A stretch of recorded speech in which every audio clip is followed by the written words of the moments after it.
Nous passons à la troisième et dernière contribution de cette matinée, avant la discussion bien sûr, et elle nous sera délivrée par Eddy Dufourmont, qui est professeur à l'université de Bordeaux-Montaigne. Il est spécialiste de l'histoire des idées du Japon moderne et contemporain. Il a notamment travaillé sur l'émergence du libéralisme et des idées démocratiques au Japon, ainsi que sur le conservatisme, le confucianisme, mais aussi la laïcité et la sécularisation dans le Japon contemporain. Alors, il a publié un nombre très conséquent de monographies, mais il m'a demandé d'en évoquer une, qui est la plus récente, parue en 2021 chez l'éditeur Au bord de l'eau, et qui s'intitule « Rousseau et la première philosophie de la liberté en Asie ». Alors, il va aujourd'hui nous parler de Keimo, un essai d'archéologie du mot lumière dans le Japon de Meiji, 1868-1912. Merci, et merci de l'invitation pour ces journées très enrichissantes. Alors, quitte à forcer le trait, je dirais que les Lumières, du moins les idéaux des Lumières, ont constitué pour la trajectoire du Japon moderne une question centrale, parce que c'est par leur écrasement que le régime impérial s'est installé, et c'est par leur établissement que le Japon démocratique s'est établi. Ceci étant dit, il est difficile de parler aujourd'hui comme ça des Lumières au Japon, voire des Lumières dites japonaises, parce que c'est une tâche immense, et ce dont je vais vous parler aujourd'hui, en fait, c'est vraiment une première étape, l'ébauche d'une réflexion sur la question, parce que j'ai moi-même commencé à réfléchir à la question à travers Rousseau, et je me suis rendu compte qu'en fait, du point de vue de la méthode, il y a énormément de choses à faire. Parce que quand on parle des Lumières, de quoi parle-t-on ? Si on veut ne serait-ce que travailler que sur un penseur, là, il y a déjà beaucoup de choses à faire, parce qu'il faudrait déjà réfléchir sur la traduction des œuvres de cet auteur et sur l'usage de ces traductions. Et puis, vous savez que dans les Lumières, il y a beaucoup de penseurs auxquels on associe ce terme, ne serait-ce que pour la France. Ce qui veut dire que dans le cas, ne serait-ce que du Japon, il y aurait toute une liste, il y aurait toute une liste de penseurs qu'il faudrait étudier un par un. Ce que j'ai essayé de faire modestement à partir de Rousseau, et ne serait-ce que par étudier la traduction en japonais et en chinois classique du contrat social, ça demandait rien que sur ce point modeste beaucoup de travail. Donc, dans le cas du Japon, du point de vue de la méthode, il y a beaucoup d'objets, beaucoup de cas d'études à aborder, et j'imagine que pour les autres collègues, ce sera la même chose. Donc, encore une fois, il faudra prendre cette question donc, des Lumières multiples d'aujourd'hui, non pas comme un point d'arrivée, mais comme un point de départ. Et pour aujourd'hui, j'ai voulu changer un petit peu d'approche et partir tout simplement du mot « lumière ». Lumière qui se dit aujourd'hui en japonais Keimo. Et je me suis rendu compte que ne serait-ce que ce problème, bien, voilà, c'est déjà beaucoup, parce qu'en fait, il y a en japonais une double ambiguïté par rapport à ce terme Keimo. Keimo, à la base, ça vient du chinois. C'est un terme qui est issu des classiques chinois. Si je ne me trompe pas, en chinois classique, c'est du Qimeng, donc désolé pour l'intonation. Mais disons que c'est un terme déjà ancien qui a fini par être utilisé aujourd'hui pour désigner les Lumières. Okay, une des questions qui se pose du coup pour l'émergence des Lumières au Japon, eh bien, c'est de comprendre comment ce terme de Keimo a été finalement utilisé pour désigner Aufklärung. C'est ce dont je vais vous parler aujourd'hui. Et pour vous montrer un petit peu l'ampleur de la tâche, si vous prenez cette couverture de ce dictionnaire, enfin de manuel de langue française paru en 1882, donc au tout début du Japon moderne, vous voyez que c'est première notion de langue française en français, et en japonais c'est Futsugo Keimo, c'est-à-dire du coup c'est exactement ce qu'il est dit en français, première notion. Et c'est effectivement le terme, le sens originel de Keimo, puisque Keimo à la base, que ce soit en chinois ou en japonais, ça veut dire vraiment enseignement élémentaire. Ça n'a absolument rien à voir avec Aufklärung. Et donc, je vais essayer de vous montrer que pour que ça prenne ce sens de Aufklärung, il a fallu du temps. Donc, c'est la première ambiguïté que l'on peut relever pour ce terme de Keimo. Et la deuxième, c'est qu'en fait, aujourd'hui au Japon, on a tendance donc à construire une catégorie qui mériterait une discussion, c'est la catégorie de lumière japonaise. Donc, et au Japon, on désigne par Keimo, à vrai dire, moins les lumières européennes, bon, c'est le cas, mais on pense surtout immédiatement, je crois, eh bien, aux lumières japonaises, avec des gens comme celui que vous avez sur l'écran, Fukusa Yukichi ou Nishi Amane, qui, dans les années 1860-1870, se sont fait les avocats de l'ouverture sur l'Europe, se sont fait les avocats donc, de ce qu'on appelait à l'époque la civilisation, Bunmei, et c'est à ce titre qu'on les qualifie de Keimo. Sauf qu'il y a un petit malentendu. En fait, ces premiers intellectuels n'étaient pas forcément les avocats des idéaux auxquels on associe les Lumières, c'est-à-dire le rationalisme, l'individualisme, le cosmopolitisme, le libéralisme politique. Alors, bien sûr, il y a ces aspects, mais disons qu'il faut trouver chez d'autres auteurs une vraie proximité avec les Lumières européennes telles qu'on les conçoit d'ordinaire. Et c'est là qu'il y a la seconde ambiguïté du terme Keimo. Alors du coup, j'ai essayé de mener une enquête autant que possible, et pour cette première ébauche, eh bien, j'ai constaté qu'on peut dresser donc, deux étapes dans l'émergence de ce terme Keimo pour désigner l'Aufklärung au début du Japon moderne. Et donc j'ai articulé mon propos selon ces deux étapes. La première qui constitue une grande moitié de l'ère Meiji, de 1868 vers 1897, et puis une deuxième étape qui se tient donc dans les 2 dernières décennies de l'ère Meiji, entre 1897 et 1912. Avant 1897, nous allons voir qu'il y a un intérêt pour les Lumières européennes, sans qu'il y ait le mot Keimo pour traduire Aufklärung. Après 1897, nous allons voir que c'est à ce moment que Keimo est associé à Aufklärung, Illumination, pas Enlightenment, et Lumière en français. Dans cette première étape, qui va jusqu'en 1997, en réalité, il y a une association donc, des Lumières, non pas avec ce terme de Keimo, mais avec le terme de Bunmei. Il n'y a pas une conscience vraiment claire qu'il y a eu une période dite des Lumières avec des individus bien identifiés et qui se sont revendiqués donc ce terme de Aufklärung, de lumière ou Illumination. En fait, à cette époque, les Japonais sont surtout soucieux de faire partie des pays dits civilisés, parce que Fukusa Yukichi et Nishi Amane ont dit à leurs compatriotes si nous voulons préserver notre indépendance, il faut absolument que nous fassions partie des pays dits civilisés, et donc nous entrions donc dans cette Bunmei, dans cette civilisation. Et donc, quand on creuse un peu et qu'on veut comprendre finalement qui a essayé d'introduire les Lumières à cette époque, eh bien, le tableau se réduit fortement, car il n'y a guère qu'une poignée d'individus qui ont joué un rôle vraiment essentiel pour faire connaître les idéaux des Lumières et les figures qui y sont associées.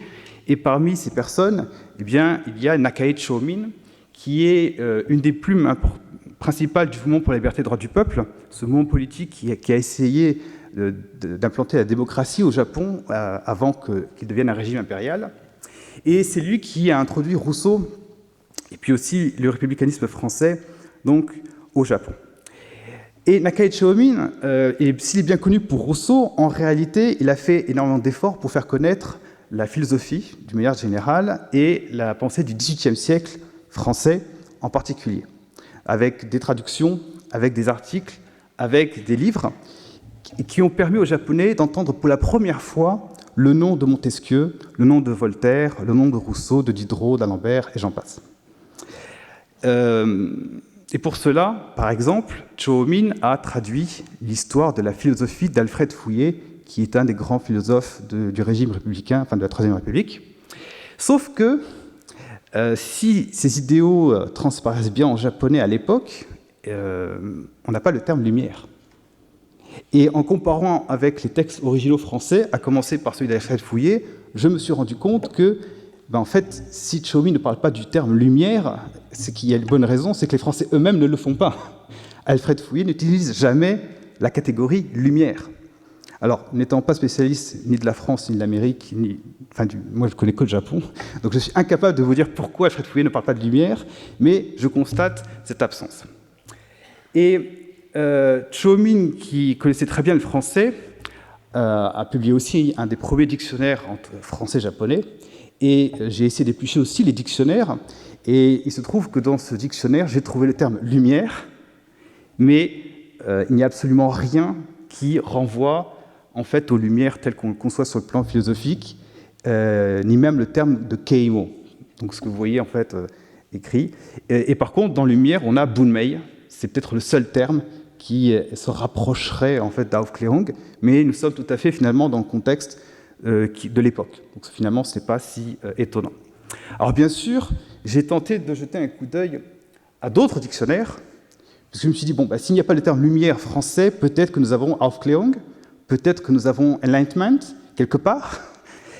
Malheureusement, n'ayant pas pu être au Japon pour éplucher les dictionnaires de l'époque, j'ai essayé de gérer les choses à distance grâce aux documents scannés dans les bibliothèques. Donc c'est assez restreint, mais pour ce que j'ai pu trouver, eh bien finalement, c'est rien. Parce que dans le cas de l'anglais, dans le cas de l'allemand, je n'ai rien trouvé. Dans le cas de l'anglais, il y a ce dictionnaire qui a la catégorie Enlightenment, mais qui ne renvoie pas du tout en fait, à la catégorie philosophique. Il s'agit juste d'éclairer, c'est tout, c'est vraiment au sens propre. Et pour le terme elimination, en fait, malheureusement, le dictionnaire avait une page manquante, et c'était précisément la page dont j'avais besoin. Donc voilà, les contingences de la recherche. Bref. Donc finalement, les choses peuvent être rapidement dites entre 1868 et 1897. Il y a un intérêt indéniable pour le XVIIIe siècle au Japon, parce que ce Japon d'avant 1897 est un Japon qui recherche un régime politique démocratique, au moins dans la population, pas chez les élites. Et c'est à cause de cet intérêt que les Japonais font grand cas de la Révolution française, font grand cas de Rousseau et d'autres penseurs français. Donc les idéaux commencent à émerger, mais la catégorie lumière est totalement absente. Il faut donc attendre la deuxième étape, la deuxième période, à partir de 1897, avec donc des acteurs que l'on peut regrouper selon deux catégories. Ces catégories, eh bien, c'est d'abord les philosophes, et la deuxième, ce sont les éducateurs.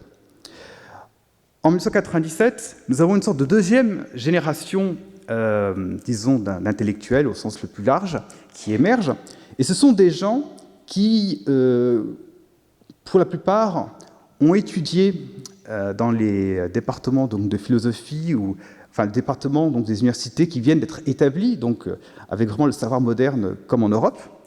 Pour beaucoup, ce sont des gens qui ont même fait de la mobilité, donc qui ont étudié quelques années en Europe, et ce, donc, en tant qu'étudiants. Donc ce sont des gens vraiment formés, comme on peut s'y attendre donc, du point de vue d'une discipline académique au sens moderne. Et donc ce sont ces gens qui vont être un peu les agents de ce transfert culturel, donc de cette catégorie lumière, des textes qui vont associer, etc. Et parmi ces, donc, je vais présenter vraiment brièvement ces deux catégories, parce que j'en ai trouvé beaucoup, mais faute de temps, je ne pourrais pas vraiment aller plus dans le détail. Dans le cas des philosophes, il faut voir que beaucoup, ce sont des gens qui vont contribuer à introduire Kant au Japon, mais après 1912. Avant 1912, ce sont souvent en fait de tout jeunes étudiants, voire de gens qui commencent leur carrière universitaire, donc ils ne sont pas encore les auteurs de ces des premières traductions de Kant qui vont se répandre. Enfin, il y a une exception, mais je vais y revenir. Et sur le plan politique, il faut souligner qu'il y a une petite nuance entre ceux qui viennent de l'université de Waseda, ou qui sont associés, et ceux qui viennent de l'université impériale de Tokyo, dite Todai, parce que l'université impériale de Tokyo est étroitement associée au régime impérial, Donc vous voyez tout de suite les enjeux qui se posent par rapport aux Lumières, tandis que ceux de Waseda sont plus dans la mouvance dite libérale.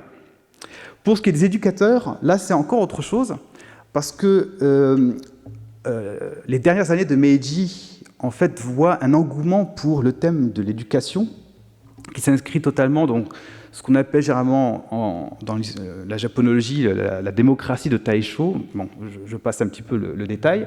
Donc un souci pour l'éducation qui s'inscrit avec une volonté donc de faire progresser la société. Et justement, les Lumières vont servir de modèle, précisément parce que ces éducateurs vont vouloir faire la promotion des Lumières. Et ce qui est intéressant, c'est que généralement, ces éducateurs sont souvent, contrairement aux philosophes, du moins explicitement, des héritiers du mouvement pour la liberté et le droit du peuple, donc des héritiers de Nakaicho Amine. Alors, ceci étant dit, pour ce que j'ai pu constater, il semble qu'il y a un relatif consensus dans ce qu'on peut définir par lumière, donc par Keimo. Keimo, dans les textes japonais, va servir d'abord à traduire Aufklärung, donc le terme allemand. Ceci étant dit, le texte de 1784 de Kant, Qu'est-ce que les Lumières, est complètement ignoré. Pour une raison que j'ignore, peut-être qu'à l'époque en Europe aussi il était ignoré, mais force est de constater que dans ce Japon du début du XXe siècle, eh bien, tout le monde commence à parler de Aufklärung, enfin de Keimo, mais le texte de 1784 est quasiment inconnu.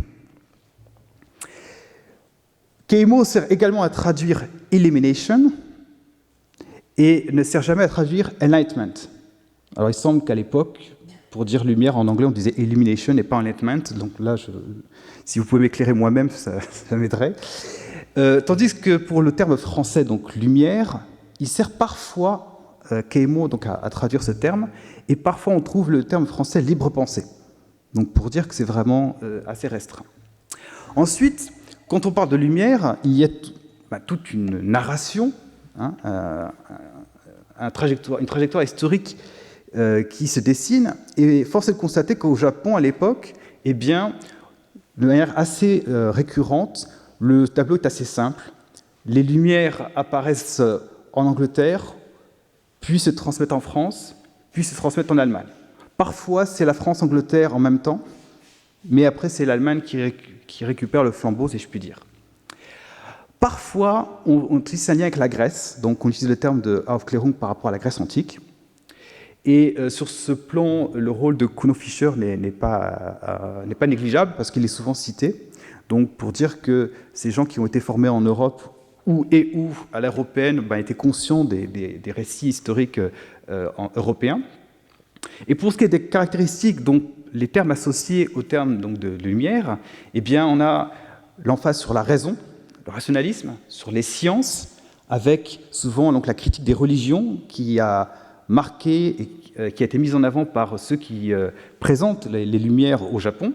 On a aussi l'individualisme, et puis on a également le libéralisme politique, ainsi que le cosmopolitisme, mais qui apparaît en japonais sur le terme donc, de mondialisme, donc Sekai Shugi. Et dans ce tableau général, ce qu'il faut prendre conscience, c'est qu'il y a des variations selon les individus. Certains, dans tout ce que j'ai montré, certains vont mettre l'emphase sur tel pays plutôt qu'un autre. Certains vont considérer que les Lumières, c'est plutôt l'Allemagne, d'autres vont considérer que les Lumières, c'est plutôt la France.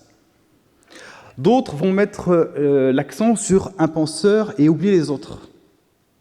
Donc, certains vont vouloir être assez, exhaustifs dans leur présentation, et beaucoup d'autres vont être très sélectifs dans le choix de figures qu'ils veulent associer au terme de Keimo, donc au terme de lumière.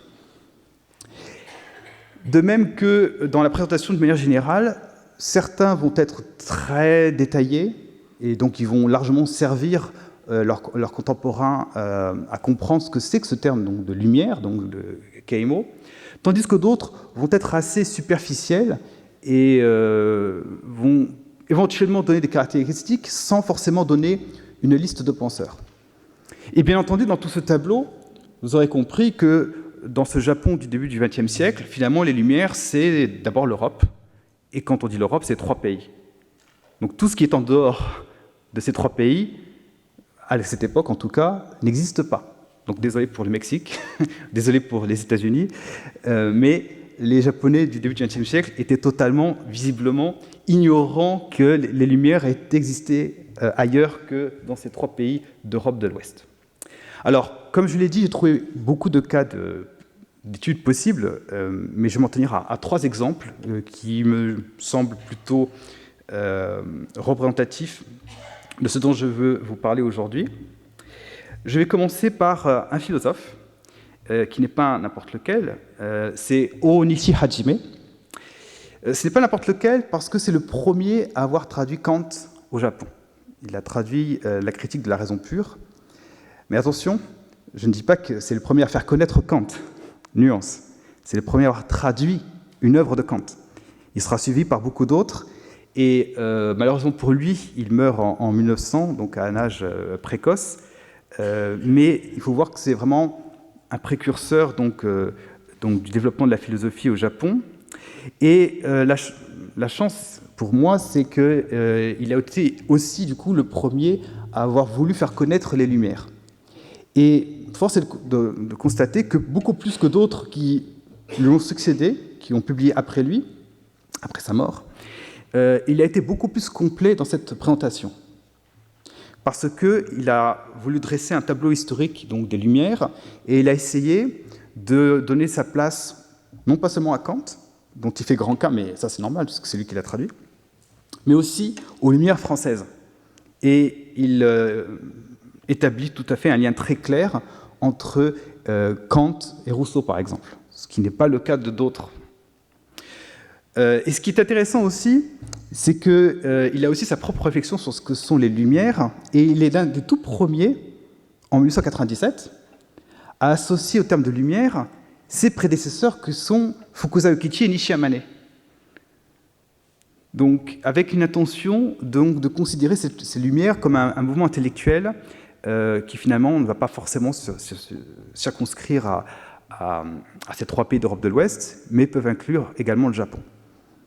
Alors, étrangement, il ne fait pas du tout attention, par exemple, à Nakaichi Homin, qui pourtant l'avait largement précédé dans l'introduction de la philosophie, et puis, bien sûr, dans la connaissance de Rousseau.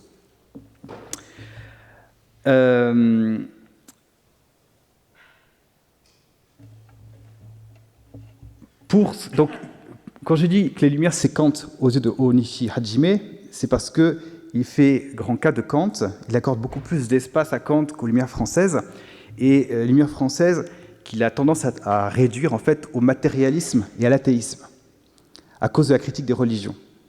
Et cette réduction un petit peu donc, des Lumières françaises au matérialisme, à l'athéisme, et puis vraiment laisser le beau rôle à Kant, c'est un peu une tendance qui se dégage chez d'autres Japonais qui introduisent donc les Lumières à l'époque, du moins du côté des philosophes. Alors, par contre, si on se tourne du côté des éducateurs, là le tableau est un peu différent, pour des raisons propres à eux, parce que l'éducation, comme science, c'est quelque chose qui émerge, et ce sont des gens qui sont formés, ma foi, soit par l'allemand, soit par le français ou l'anglais. Et ce qui est assez remarquable, c'est que du côté des éducateurs, là, c'est carrément l'inverse.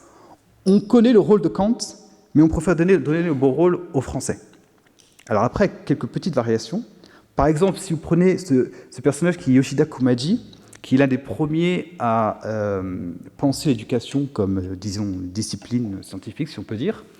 Pour lui, c'est clair, les Lumières, c'est Voltaire, à cause de la critique des religions.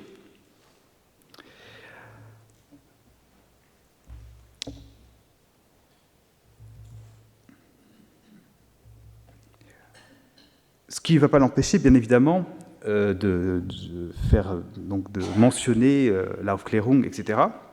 Mais Yoshida Kumaji, contrairement à Ōnishi Hajime, il met en avant l'idée que les Lumières, c'est l'individualisme, par exemple. Il le fait beaucoup plus que Ōnishi Hajime, avec l'idée justement que les Lumières, par ce souci sur l'éducation, à la suite de Rousseau, Pestalozzi, etc., pourraient servir la société japonaise.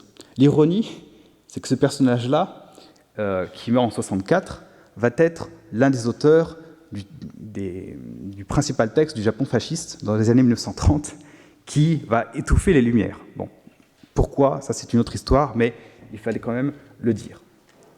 Et puis, à l'inverse, on a, sur le plan politique, on a un personnage pour qui, donc Kawata Shiro, les Lumières, c'est Rousseau. Et ce Kawata Shiro n'est que l'une de ces nombreuses figures que j'ai pu trouver qui associent les Lumières d'abord à la France, avec donc des présentations qui reprennent totalement en fait, le discours de Nakae Chomin sur les Lumières. Donc ils sont vraiment dans l'idée de poursuivre l'héritage de Nakae Chomin, mais avec une petite nuance. Alors que Nakae Chomin voulait promouvoir le Rousseau politique et celui du contrat social, ces gens-là, comme Kawata Shiro, vont eux essayer de contourner la censure du régime impérial en mettant l'accent sur le Rousseau de l'Émile, celui de l'éducation. Bon, en fait, l'Émile et du contrat social, hein, c'est bonnet blanc et blanc bonnet, en fait. Mais à l'époque, disons que pour faire progresser la société japonaise vers l'individualisme, eh bien, ils voulaient adopter cette stratégie. Ce qui d'ailleurs n'a pas tout à fait marché, parce que l'ouvrage principal de Kawata Shiro, où il présente les Lumières, notamment françaises, eh bien, qui s'intitule « La question des femmes », Fujin Mondai, a été interdit aussitôt sa sortie. Alors, et ce qui montre du coup que dans cette présentation des Lumières, il y avait aussi parfois un risque politique. Alors on me dirait, mais pourquoi lui et pas les autres? Eh bien en fait, c'est assez simple à comprendre. C'est parce que du coup, quand on épluche un petit peu cette présentation des Lumières dans le cas de Kawata Shiro, on se rend compte que non seulement il essaie de présenter les différents penseurs qu'on associe à ce terme, bon, notamment français, mais il va beaucoup plus loin que tous ceux que je vous ai présentés auparavant, parce qu'il va présenter des figures qui, ma foi, sont les premières à présenter au Japon, du moins donc par lui, puisque, par exemple, Kawata présente Olympe de Gouges. Et c'est sans doute... Enfin, pour l'instant, je n'ai pas fait de recherche sur Olympe de Gouges, la réception d'Olympe de Gouges au Japon, mais il me semble que c'est le premier à en parler en 1910. Donc. Et s'il le fait, c'est parce qu'il fait grand cas de la France révolutionnaire. Et bien sûr, faire grand cas de la France révolutionnaire dans le Japon impérial de 1910, c'était pas forcément une bonne idée, du moins à l'époque. Donc, dans cette liste de penseurs qu'on peut associer à la Lumière, eh bien, certains ont pris le risque donc, de vouloir être exhaustifs, de vouloir présenter tout le monde. J'ai parlé de Olympe de Gouges, mais il parle aussi de Théroigne de Méricourt. Il se base d'ailleurs sur un livre de Rosa Lacombe qui s'intitule « Femmes républicaines et révolutionnaires », tout un programme. Mais encore une fois, dans le Japon en 1910, c'était risqué. Donc pour dire que, à travers ces trois personnages, qui sont vraiment trois personnages parmi bien d'autres, il faut bien comprendre que ce terme de Keimo sert à traduire donc Aufklärung, lumière, illumination, donc enlightenment, mais de manière très différente selon le parcours du personnage. Donc si le Japon, à la fin des années 1910, voit beaucoup de textes circuler qui présentent les Lumières, donc on peut dire que les Lumières se font connaître au Japon au début du XXe siècle, cette présentation n'est absolument pas homogène. Elle dépend de l'agenda politique donc de chacun de ces personnages, et selon qu'il a étudié en Allemagne ou qu'il a des liens avec la France, quels qu'ils soient, eh bien, ces Lumières sont plutôt allemandes d'un côté, ou plutôt françaises, l'Angleterre étant relativement le parent pauvre en la matière. Et bien évidemment, c'est la question qui reste du coup à poursuivre, c'est que devient cette catégorie Lumière après 1912, quand ces jeunes générations eh bien, accèdent à des postes de responsabilité, commencent à traduire Kant, quand cette démocratie de Taisho se développe. Tout cela, j'espère pouvoir le faire dans le futur, et je vous remercie.